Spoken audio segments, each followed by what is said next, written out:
Like, what is your background? Like, you are in your, I believe you are in your early 20s or mid 20s. You are doing. No, no, I have just turned 30. You just turned 30.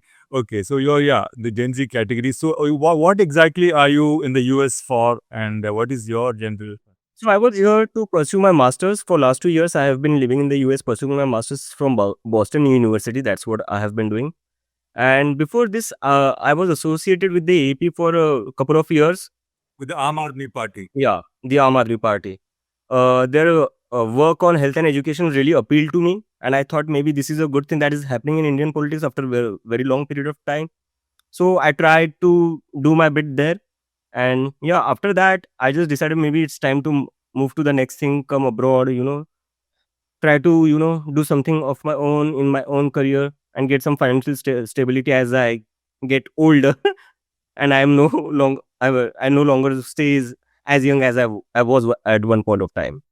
Many people, especially on social media, they have pointed to your former association with the Aam Aadmi Party to say, basically to draw parallels with the time in Indian politics when the Aam Aadmi Party came into the scene, right?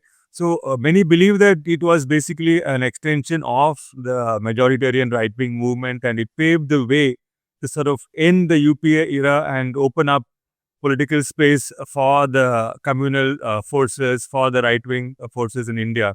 So they have, on that basis of experience, they are very similarly skeptical. Is a Cockroach Janata Party just another platform to provide a channel for venting of the frustration of the youth so that it doesn't affect the main forces, political forces at play, and they are protected from this anger? Is that something that comes to your mind as well?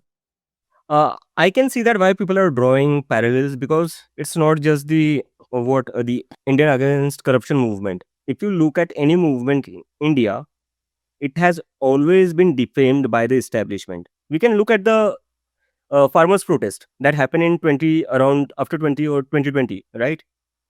The farmers' protest was defamed, demeaned in the worst possible manner. They were called anti-national forces. They were called outsiders and whatnot.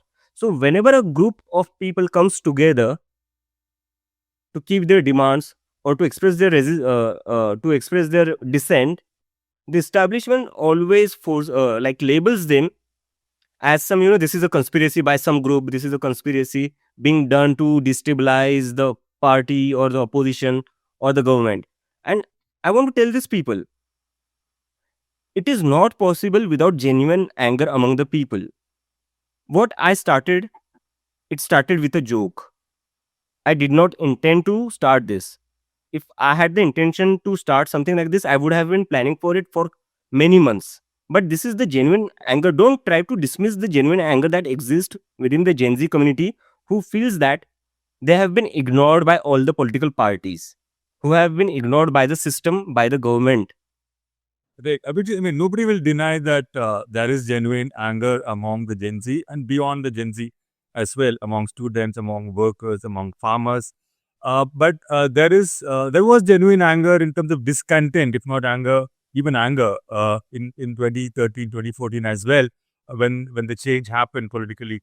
So what people are curious about is the backing for this kind of a platform. Would you say on record that you have no connections with the right wing, with the CIA, as some might are suggesting, Oh my God. or with the RSS? I mean, because many are wondering why and how suddenly some kind of a new force is getting so much play on social media. And when that happens, generally there is, because a lot of people put out posts, a lot of people put out videos, and everybody who does these kinds of activities as influencers know how difficult it is to get some kind of play. But in 4 days, I think you've crossed more than 1 million followers on Instagram. 2 million. 2 million. That's like outrageous, right?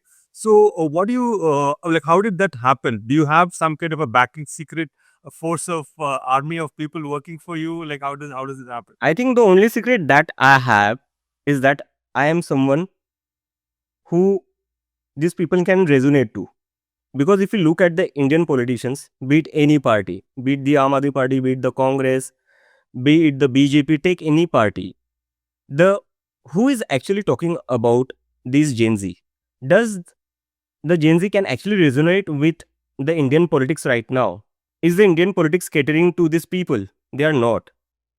The reason why something that I started got such a big momentum is only because I am one of them. I'm that youth.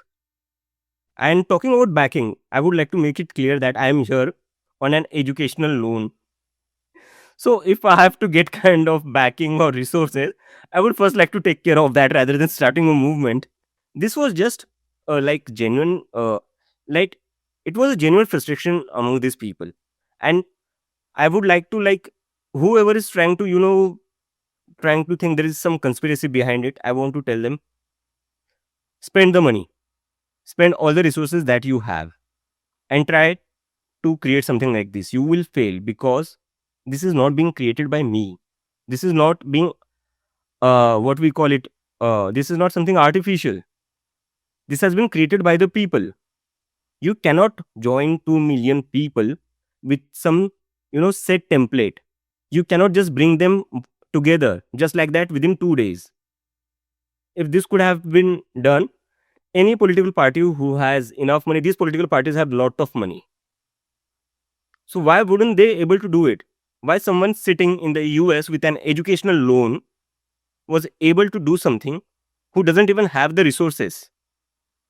And the people who are trying to make this conspiracy, I want to tell them that please go ahead, investigate this thoroughly, investigate me, and try to find out that if there is even that you, even if you find a single link that proves that we are receiving some backing, what you are doing is you are actually trying to dismiss a hope. You are actually trying to kill a hope that these young people have found after a very long time. Sampath, you try to remind me, when was the last time in India this something like this has happened in last 10 to 12 years? When India, I wouldn't be able to say, but yeah, in Tamil Nadu, people are saying that the Gen Z voted for TVK and Vijay was able to win on the basis of. Yeah, so this is the trend that we need to look at. This is the growing trend that we need to look at. In Argentina, there were how many 600,000 youths on the streets. Why? Because the president decided to cut in universities fund. So Gen Z across the world is kind of fed up with the establishment, with the politics, because it is no longer serving to them. And this is the generation who won't tolerate you if you don't serve them, because they know their rights. They are educated, they are more aware. So they will obviously express their dissent whenever they get the chance. Right. I mean, today or I think yesterday, when you were in the US, you put out some posts targeting Nipo kids in India. So that reminded many people of how Nipo kids were being sort of highlighted, the kind of lives they were enjoying were highlighted in Nepal. So that has drawn parallels between what you're trying to do and what was already done in Nepal and Bangladesh. So, is there any particular reason why you put out those Nepo kids will come down and hunt you and expose you? Because there are lots of Nepo kids in India. So, is that something you draw inspiration from Nepal, etc.? Not at all, not at all. Like, I don't draw inspiration at all from the what has happened in Bangladesh or Nepal, because that is not the way of dissent I believe is right.